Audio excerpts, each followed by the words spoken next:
My name is Claire Mom and I'm a reporter with The Cable. The entry I put in was a report that showed how fake anonymous Facebook accounts spread disinformation and incited violence. Now, we all know of the famous activist group called Anonymous that claims to defend social justice and human rights. That's a story for another day. On March 31st, 2023, one of the fake accounts claimed that President Bola Tinubu of Nigeria offered the International Criminal Court $400 million to forego an alleged prosecution. This claim was shared by a host of other fake accounts and unsuspecting individuals who could not tell if the claim was correct or not. It also had thousands of views and reaction and had close to 900 comments. But did the ICC really prosecute Tinubu? Now, the ICC keeps a public file of all its active cases, and there was and still is no mention of Tinubu or any Nigerian politician for that matter. Another absurd claim that the group made was on April 8th. Claiming that former Nigerian President Muhammadu Buhari ordered security agencies to arrest the father of Chimamanda Ngozi Adichie, a renowned Nigerian novelist. Why do I say this claim is absurd? Chimamanda's father died in 2020, and even if such miracles happen, security agencies would have issued a statement in that regard. But none of that was made either on their social media accounts or shared to news houses. Other claims that these fake accounts made was that Tinubu ordered thugs to assault Biafrans. Now, Biafrans are a group of Nigerians, predominantly Igbos from the eastern part of the country, that are pushing for the independence of certain states so they could form their own country called the Independent Republic of Biafra. These claims came at a time when the United Kingdom and the Human Rights Commission of Nigeria, the national body, expressed concerns that a lot of attacks on individuals and even deaths happened in the country that emanated from ethnic violence, tribal tension, particularly stemming from hateful words, which these accounts were pushing. It also came at a time where there was a lot of tension between the Yorubas and the Igbos, two major ethnic tribes in Nigeria.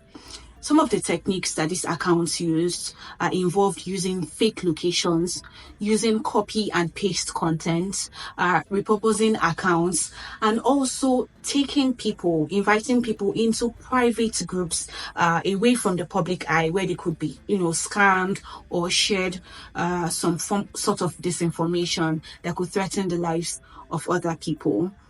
Another fact check that we had to make, but we discovered that, they also featured on Instagram. It means they also made use of other social media accounts to spread disinformation that they were actively engaging in. That was the report. It was necessary to fact check this because a lot of people were buying into the claims. A lot of Facebook accounts were there throwing hateful comments at each other. And like I said, it was at a time where there were a lot of concerns that a lot of people died because of electoral violence that was particularly from hate speech, which these accounts were actively involved in.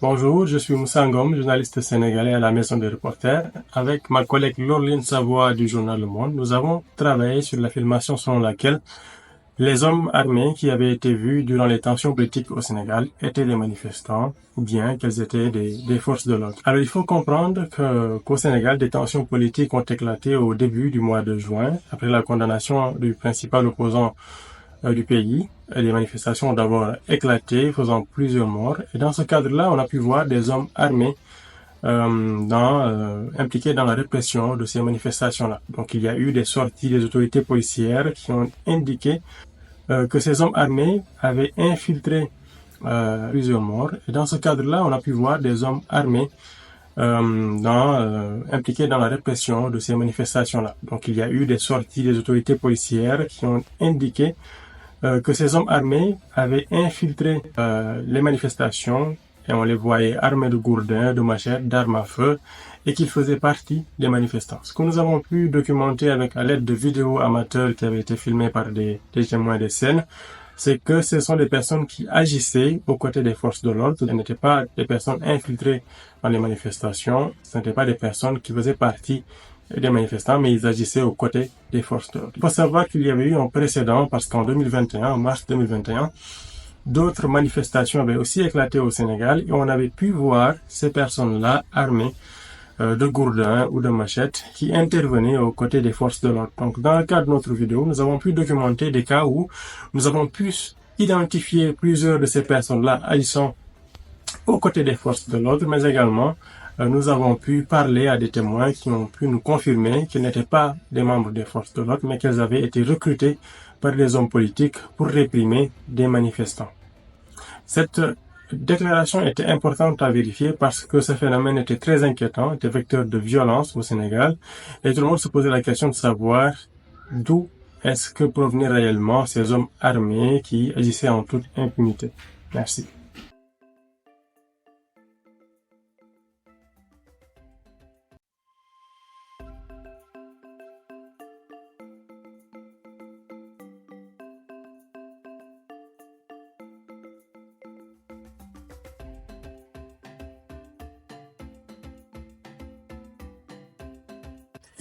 Bonsoir à toutes et à tous.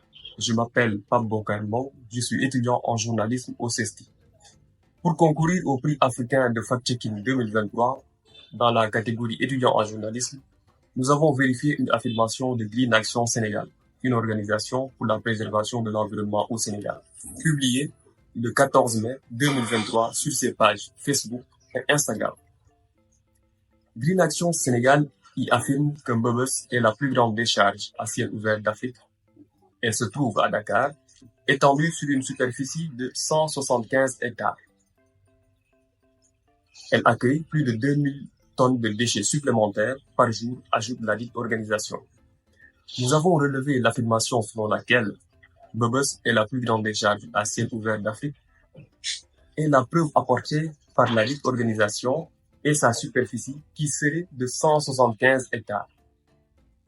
De prime abord, nous avons examiné les caractéristiques du site. D'après l'étude du ministère de l'Urbanisme, du Logement et de l'Hygiène publique du Sénégal, la superficie de la décharge de Mbebes est en réalité de 114 hectares. Nous avons par la suite contacté Waste Wise Cities, qui est une structure lancée par ONU Habitat pour faire face à la crise mondiale croissante de la gestion des déchets. Cette structure nous fait savoir qu'elle ne détient aucun classement des décharges à ciel ouvert d'Afrique. Elle nous recommande de consulter le rapport de la Banque mondiale intitulé Water Waste 2.0, publié en 2018. Dans ce rapport, la Banque mondiale n'y établit aucun classement des décharges à ciel ouvert d'Afrique. D'ailleurs, ni la Banque mondiale, ni le programme des Nations Unies pour l'environnement, la plus haute autorité en matière environnementale dans le système des Nations Unies, n'ont établi ce classement. En poursuivant nos recherches, nous avons pu savoir que la décharge d'Olusosoum a reçu en 2016 une quantité de 2 millions de tonnes de déchets selon l'autorité de gestion des déchets de l'État de Lagos. Cette quantité est le double de ce que reçoit la décharge de Mbebes en un an. Mbebes reçoit 1 million de tonnes selon le ministère de l'Urbanisme, du Logement et de l'Hygiène publique du Sénégal. Enfin, les critères retenus par Waste Atlas, le référent mondial en matière de visualisation des données mondiales sur la gestion des déchets solides, pour faire le classement des 50 plus grandes décharges du monde, ne sont pas comparables à la démarche de Green Action Sénégal, qui ne se limite que sur la superficie pour établir un classement des décharges à ciel ouvert d'Afrique. Au vu de tous ces éléments, nous avons conclu que l'affirmation selon laquelle Mbebes est la plus grande décharge à ciel ouvert d'Afrique est incorrecte. La vérification de cette information est importante car cela permet aux populations de connaître les vraies caractéristiques du site de Mbebes. Mais également, cela empêche la propagation d'une fausse information comme quoi Mbebes est la plus grande décharge à ciel ouvert d'Afrique, souvent véhiculée par les organisations en charge de la préservation de l'environnement.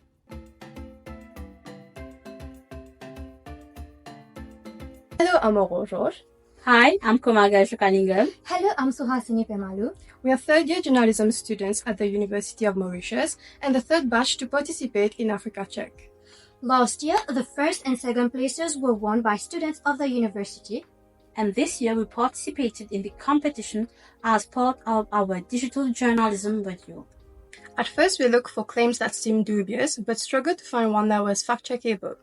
After discussing several options, we chose to fact-check a statement that appeared in Le Défi and studied whether 2,250 rupees will really go back to the state funds out of the salaries of people earning 15,000 rupees.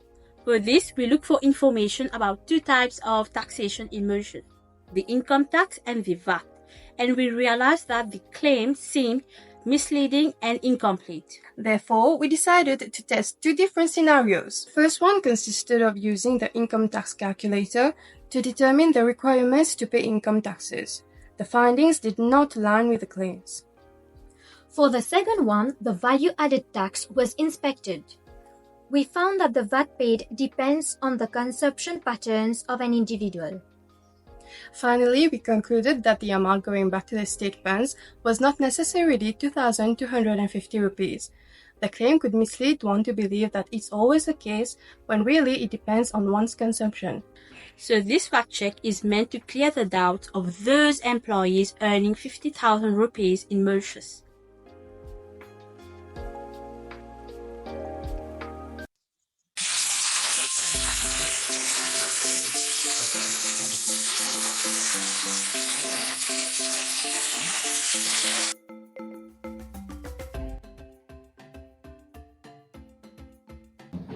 My name is James Okongo, a journalist at AFP News Agency in Africa.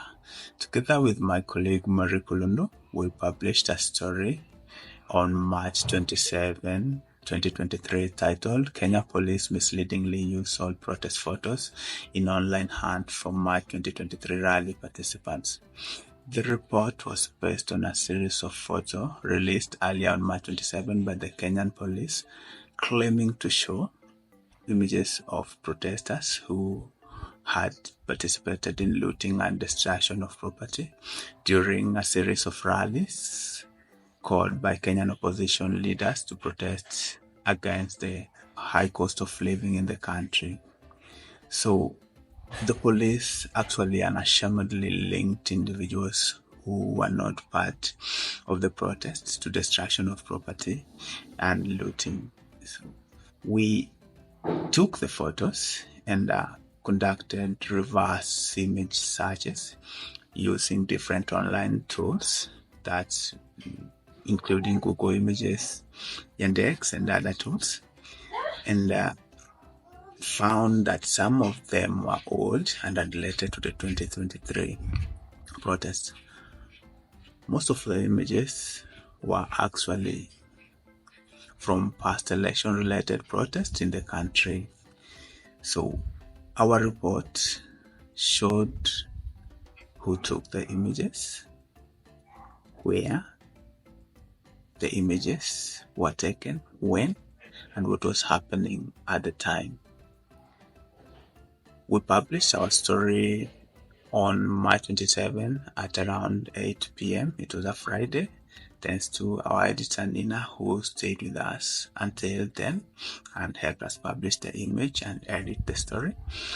And by 9 p.m. I saw the story on Kenyan Primetime News. And come next morning, the Kenyan police apologized officially on the X platform for using the old and unrelated images. So this story was important because there were people who had been accused falsely for doing something that they had never been done, and the police were actually hunting them down. My name is Kemi Busari. I'm the editor of Dubawa, Nigeria. The story that got nomination for this year's Africa Check Awards is one we did on Baba Aisha Abametse, a popular herbal concoction consumed by millions of Nigerians. If you've ever been to residential communities in Abuja, you see a lot of herbal medicine sellers hawking their goods on the streets, in marketplaces, in religious places, and oftentimes they claim cure for several diseases. So this particular one, which the producer likes to call Baba Aisha Herbal Medicine, claims cure for headache, for ulcer, for rheumatism, for typhoid, and a host of other diseases. The producer also claims that he already fulfills all administrative and legal requirements to be able to produce and sell such products to Nigerians. And in his adverts, he would urge his customers not to go to the hospital or not take their children to the hospital. One of the first things we did was to send some bottles of this herbal concoction to the laboratory. And after several tests, we realized that the concoction is poisonous to humans. In fact, all of the animals that were fed this concoction in the laboratory died within 3 to 5 days, with their liver, their lungs, and other organs of their body damaged. After that, we did some digging with some government agencies, and we realized that the herbal concoction, the registration for the herbal concoction has expired over 3 years ago. And in fact, the initial registration that was done in 2018 was fraught with several inconsistencies. He also went out to speak to a couple of people who have taken this herbal concoction in the past. There was a particular guy who took the concoction, collapsed immediately, and was taken to the hospital. He spent some days at the hospital. There was another person who took the concoction and didn't even feel well over the night. And immediately after publication, the producer of the concoction was arrested. The building where it was being produced was sealed off. All the other goods that he still has with him was confiscated also by the authorities. Apart from that, the Federal Ministry of Health also came out with the promise that they would set up an agency that would look closely into the activities of herbal concoction production in Nigeria. Also, the government agency responsible for herbal concoction producer also did a mop-up of all suspected harmful concoctions in the country, and we hope that the impact would continue and would yield positive for Nigerians.